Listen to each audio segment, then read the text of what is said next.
আসসালামু আলাইকুম রহমতুল্লাহ। সুপ্রিয় দর্শক শ্রোতাবৃন্দ, আজকে 8ই জুলাই 2026 সাল। আল্লাহ পাক আমাদেরকে, যাদেরকে এখনও বাঁচিয়ে রাখছেন, আল্লাহ তাআলার কাছে শুকরিয়া। এই কারণে যে বেঁচে থাকা মানে একটা চান্স এখনও আছে ভালো কিছু করার। আমরা যখন পরীক্ষার হলে পরীক্ষা দিই, তখন পরীক্ষা সাধারণত আমরা যখন এসএসসি এইচএসসি পরীক্ষা দিতাম, ওই পরীক্ষাগুলি সাধারণত 3 ঘন্টার হয়তো। তো এরপরেও আমরা আরও বিভিন্ন পরীক্ষা দিই, ঘন্টা 3 সময় দিই। তো এই যে পরীক্ষা আমরা দিই, পরীক্ষার জন্য একটা নির্ধারিত সময় বরাদ্দ থাকে, 1 ঘন্টা 2 ঘন্টা 3 ঘন্টা, এই সময়ের মধ্যে পরীক্ষা দিতে হবে। যারা পরীক্ষা নেয় তারা তখন ঘড়ি কাঁটার দিকে তাকায় থাকে।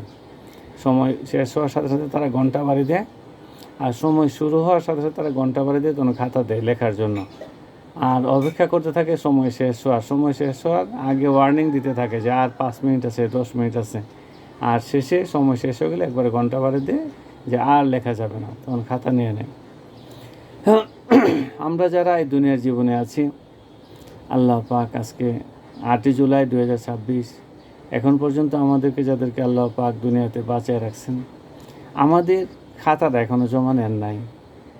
আমরা এখনও সময় আছে, এখনও আমরা আল্লাহ তাআলাকে স্মরণ করে সঠিক পথে চলে ভালো কিছু কাজ করে জীবনের জন্য ভালো কিছু আল্লাহ তাআলার কাছে জমা করতে পারি। সময় শেষ হয়ে গেলে আল্লাহ পাক ঘন্টা বাড়ি দিবেন, আজরাইল আলাইহিস সালাম আইসা আমাদেরকে নিয়ে যাবে, দুনিয়ার জীবনের পরীক্ষার খাতাটা জমা হয়ে যাবে। তো এই যে আমরা দুনিয়ার জীবনে পরীক্ষা দিচ্ছি, আমাদের জীবনটাই পরীক্ষা। তো আমরা যে শরীরটা নিয়ে চলি, এই শরীরটা কেন চলে, এটা যদি আমরা বিশ্লেষণ করি তখন মনে হবে শরীরটা যেন একটা গাড়ির মতো। একটা গাড়ি যেমন 4 চাকার উপর, 2 চাকার উপর, 3 চাকার উপর চলে, রিক্সা চলে 3 চাকার উপর, সাইকেল চলে 2 চাকার উপর, আর বাস, গাড়ি, ট্রাক, প্রাইভেট কার এগুলি চলে 4 চাকার উপর। গাড়ি যেমন 2 চাকা, 3 চাকা, 4 চাকার আছে, মানুষও যেন একটা গাড়ির মতো। সে এই দুনিয়ার বুকে 2 পায়ের উপর চলাফেরা করে। তো এই যে জীবন যতক্ষণ আছে, মানুষ চলাফেরা করে, মানুষ যেন একটা গাড়ি। তো ওই গাড়িটাকে চালায় কি? এই যে আমরা রিক্সা বলি, সিএনজি বলি, বাস গাড়ি বলি, কার বলি, ওগুলির ইঞ্জিন আছে, তেল আছে, এগুলির মধ্যে একটা কানেকশন আছে, একটা পাওয়ার জেনারেট হয়। সেই পাওয়ারে ড্রাইভার তখন এগুলিকে চালায়। তো আমাদের শরীর যে একটা গাড়ি, এই শরীরটাকে চালায় কি? শরীরে একজন ড্রাইভার আছে, সেই ড্রাইভারটার নাম হলো মন। কেউ বলে মন, কেউ বলে কলব। তো এখানে ব্রেইন আছে, তো ব্রেইনকেও কিন্তু মনে চালায়। ব্রেইন কীভাবে চিন্তা করবে সেটা মন নির্ধারণ করে দেয়। ফলে মনটাই হলো মানুষের চালক, ড্রাইভার। এই জন্য এই মন যেদিকে যাইতে বলে মানুষ সেদিকে যায়। এই জন্য এই মনের উপর গুরুত্ব খুব বেশি ইসলামে। আল্লাহ পাকের রাসূল বিশ্বনবী জনাব রাসূলুল্লাহ সাল্লাল্লাহু আলাইহি ওয়াসাল্লাম বলছেন যে মানুষের শরীরে এমন একটা অংশ আছে, এই অংশটা যদি ভালো হয়ে যায় তাহলে পুরো মানুষটাই ভালো হয়ে যায়। অংশটা যদি খারাপ হয়ে যায়, পুরো মানুষটাই তখন ভুল পথে চলে ধ্বংস হয়ে যায়। আর এই অংশটাই হলো মানুষের কল্প, মানুষের দিল। কেউ বলে দিল, কেউ বলে কল্প, কেউ বলে মন। এই মনটা আমাদের জন্য গুরুত্বপূর্ণ। এই মনের মধ্যে যে বিষয়টা আসে, সেই জিনিসটাই মানুষ চিন্তা করতে থাকে ব্রেন দিয়ে, এবং সেই দিকে চলতে থাকে। মনের মধ্যে যদি কোনো মানুষের প্রতি প্রেম জাগে, তখন মানুষ শুধু ওই মানুষটাকে কল্পনা করতে থাকে। মনের মধ্যে যদি কারো চাকরির চিন্তা মাথায় ঢুকে, তখন মন শুধু ওই চাকরি চিন্তাই মানুষের মগজ দিয়ে করতে থাকে। মনের মধ্যে যদি কোনো কিছু সাংসারিক বিষয় এসে ঢুকে, তখন ওই বিষয়টি মানুষকে ওই চালাতে থাকে, চিন্তা করাতে থাকে। তো এই মনের মধ্যে যা ঢুকে সেটাই মানুষ করতে থাকে।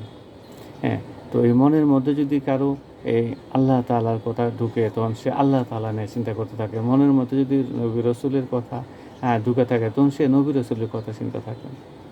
এই জন্য আল্লাহ পাক বলছেন, তোমাদের এই কল্পটাকে পবিত্র করতে হবে। মনের সাথে যত কিছু সম্পর্ক আছে, সব কিছু সম্পর্ক হ্যাঁ, দুনিয়ার যত কিছু আছে সব কিছু সম্পর্ক সরে মনটাকে পবিত্র করে আমি আল্লাহর জন্য সেই মনটাকে রাখতে হবে। এই কলবের মধ্যে আমি আল্লাহকে বসাও, আমি আল্লাহর চিন্তাকে বসাও, হ্যাঁ, তাইলেই তুমি, হ্যাঁ, আমার পথ পেয়ে যাবে, তোমরা আমাকে পেয়ে যাবে। তাই আমাদের এই কল্পটাকে মনটার মধ্যে আল্লাহকে বসাইতে হবে। যদি আমরা এই মনটার মধ্যে কোনো সুন্দরী নারীর কথা বসাই, তাহলে আমরা শুধু সুন্দরী নারীর কথা চিন্তা করতে থাকবো। যদি কোনো নারী এই মনের মধ্যে কোনো পুরুষের কথা বসায়, তাহলে সে শুধু সেই পুরুষটাকে নিয়ে ভাবতে থাকবে। অনেক সময় অনেক মেয়েকে বলতে শুনছি যে যে সে বলে যে তার সে যাকে ভালোবাসে, হ্যাঁ, তার কথা যখন সে ভাবে দুনিয়ার সব কিছু সে ভুলে যায়।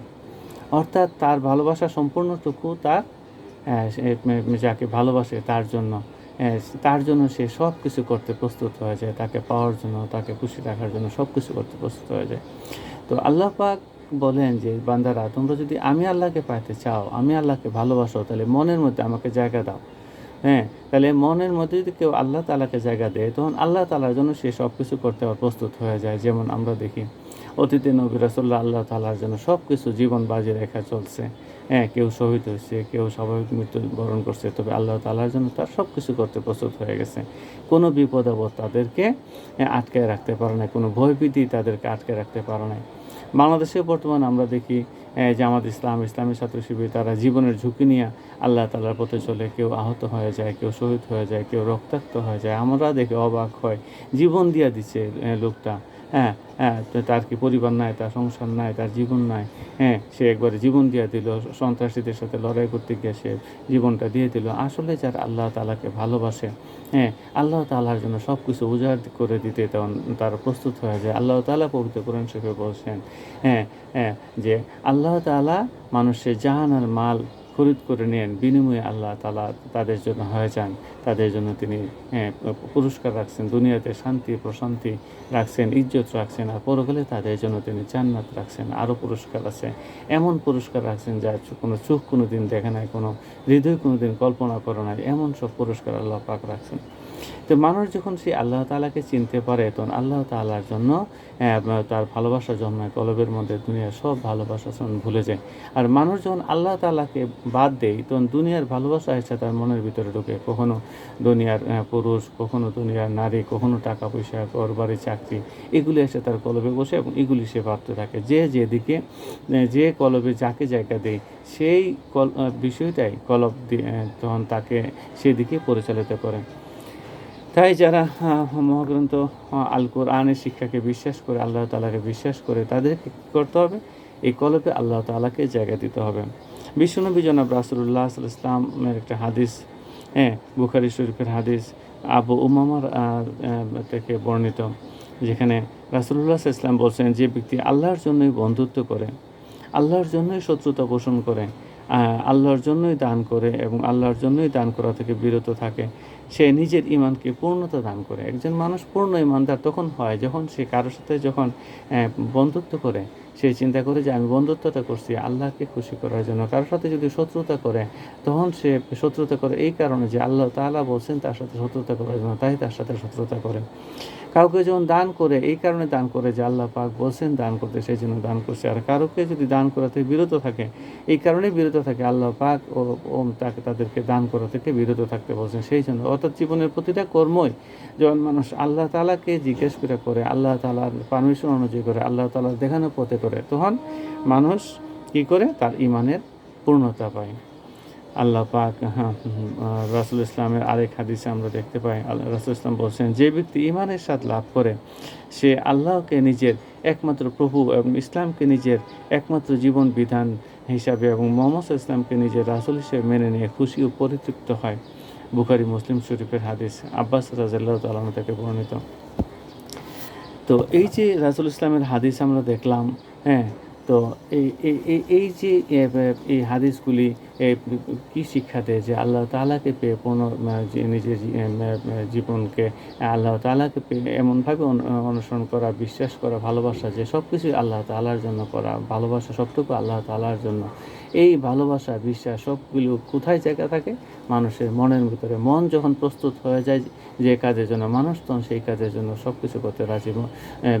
যারা দুনিয়াকে মনের ভিতরে জায়গা দেয়, তারা দুনিয়ার জন্য সব কিছু করতে রাজি হয়ে যায়, জান জীবন দিয়া দেয়। হ্যাঁ, যেমন যারা দেশের সৈনিক হয়, দেশ রক্ষার জন্য তারা জীবন দেওয়ার জন্য প্রস্তুত হয়ে যায়, কারণ দেশকে তারা কলবের মধ্যে জায়গা দেয়। হ্যাঁ, ঠিক একইভাবে যারা অনেক রাজনীতি করে, হ্যাঁ, রাজনীতি করতে গিয়ে জীবন দিয়া দেয় অনেক সময়। হ্যাঁ, তার কারণ তারা রাজনীতিকে কলবের মধ্যে জায়গা দেয়। যারা আল্লাহ তাআলাকে কলবে জায়গা দেয়, তারা আল্লাহর জন্য জীবন দিতে প্রস্তুত হয়ে যায়। এই কলবে যে যাকে জায়গা দেয়, হ্যাঁ, সেই তখন কলব তখন তাকে সেই পথে পরিচালিত করে। নবী রাসূলগণ, আসমানি কিতাবের অনুসারীগণ, আউলিয়াগণ কলবে আল্লাহ তাআলাকে জায়গা দিতেন। হযরত ইব্রাহিম আলাইহিস সালামকে আল্লাহ পাক বলছিলেন যে, হে ইব্রাহিম, তুমি আত্মসমর্পণ করো। পবিত্র কোরআন শরীফের সূরা বাকারার 130 নম্বর আয়াতে আমরা দেখতে পাই, 130-31 নম্বর আয়াতে আল্লাহ পাক বলতেছেন, ওয়ামান ইয়ারগাবু আন মিল্লাতি ইব্রাহিমা ইল্লা মান সাফিহা নাফসাহু ওয়া লাকাদ ইসতাফাইনাহু ফিদ দুনিয়া ওয়া ইন্নাহু ফিল আখিরাতি লামিনাস সালিহিন। আল্লাহ পাক বলতেছেন যে নিজে নির্বুধ হয়েছে, সে ছাড়া ইব্রাহিমের মিল্লাত থেকে বিমুখ হবে, আমি তাকে জগতে মনোনীত করেছি, আখিরাতে হবে সে সৎকর্মশীলদের অন্তর্ভুক্ত। আল্লাহ পাক বলতেছেন, ইস কোয়ালা লাহু রাব্বুহু আসলিম কোয়ালা আসলামতু লিরাব্বিল আলামিন। আল্লাহ পাক বলছেন যে আমি যখন তাকে বললাম আত্মসমর্পণ করো, সে বলল আমি বিশ্বজাহানের, হ্যাঁ, বিশ্ব রবের নিকট আত্মসমর্পণ করলাম, আর দেরি করলো না। আল্লাহ পাক বলার সাথে সাথে আত্মসমর্পণ করলো। অর্থাৎ কলবের মধ্যে আল্লাহ তাআলা ছাড়া আর কোনো কিছু নাই। হ্যাঁ, অন্য কোনো কিছু থাকলে তো একটু প্রশ্ন করতো, এই কী কারণে আত্মসমর্পণ করো, জিজ্ঞেস করো। কিন্তু এই ধরনের কোনো প্রশ্ন মনের ভিতরে জায়গা নেই, কারণ কলবে আছেই আল্লাহ। আল্লাহ বলছে আত্মসমর্পণ করো, সাথে সাথেই বলছেন আত্মসমর্পণ করলাম। হ্যাঁ, দ্বিতীয় প্রশ্ন নাই, কারণ আল্লাহ ছাড়া আর কোনো, যদি এই কলবের ভিতরে ঢুকে নাই, আর কোনো কিছু ঢুকে নাই, আল্লাহ তাআলা বলছে, সাথে সাথে মানুষ এইভাবে মানুষ কলবের মধ্যে যাকে জায়গা দিয়ে তার দ্বারা পরিচালিত হয়। সূরা বাকারার 285 নম্বর আয়াতে আল্লাহ পাক আমাদেরকে জানাচ্ছেন যে ওয়াকালু সামিনা ওয়া আতানা। হ্যাঁ, আল্লাহ তাআলা কে যারা বিশ্বাস করে, নবী রাসূলগণ, মুমিন বান্দাগণ, তারা এমন এক অবস্থায় চলে যায় যে তারা বলে ওয়াকালু সামিনা ওয়া আতানা, আমরা শুনলাম ও মানলাম। শোনার সাথে সাথে মানার কোনো পার্থক্য থাকে না, সাথে সাথেই শোনার পরপরই মানাটা শুরু হয়ে যায়, মাঝখানে কোনো গ্যাপ থাকে না। হ্যাঁ, যখন মানুষ আল্লাহ তাআলাকে কলবে জায়গা দেয়, রাসূলকে কলব জায়গা দেয়, সাথে সাথেই তখন তারা কি আল্লাহ তাআলার কথা মানার জন্য প্রস্তুত হয়ে যায়। দ্বিতীয় কোনো চিন্তা তাদের মনের মধ্যে আসে না। তার বলে শুনলাম ও মানলাম, শোনার সাথে সাথে তারা মানে ওয়াকালু সামিনা ওয়া আতানা। আর এই বিষয়টা আপনার কীভাবে আসে? হযরত ইব্রাহিম আলাইহিস সালাম যখন পড়ছিলেন সূরা আনআমের ৭৯ নম্বর আয়াতে, যেটা আমরা নামাজের শুরুতে পড়ি, ইন্নী ওয়াজ্জাহতু ওয়াজহিয়া লিল্লাযী ফাতারাস সামাওয়াতি ওয়াল আরদা হানিফা ওয়া মা আনা মিনাল মুশরিকিন। নিশ্চয়ই আমি একান্ত তারই প্রতি মুখ করলাম, যিনি আকাশ ও পৃথিবী সৃষ্টি করেছেন। আমি মুশরিকদের দলে নেই। আমি আমার কলবের মধ্যে আল্লাহ তাআলা ছাড়া আর কোনো কিছু নাই। আমি আল্লাহ তাআলার সাথে কাউকে শরীক করি না। এই কলবে শুধুমাত্র আছে আল্লাহ তাআলা। আমি সব কিছু থেকে মুখ ফিরিয়ে নিলাম। আমার মুখ শুধুমাত্র একমাত্র আল্লাহ তাআলার নির্দেশনার দিকে। এইভাবে মানুষ প্রস্তুত হয়ে যায় যখন মানুষ আল্লাহ তাআলাকে চিনতে পারে এবং আল্লাহ তাআলাকে কলবে জায়গা দেয়। হযরত জাকারিয়া আলাইহিস সালাম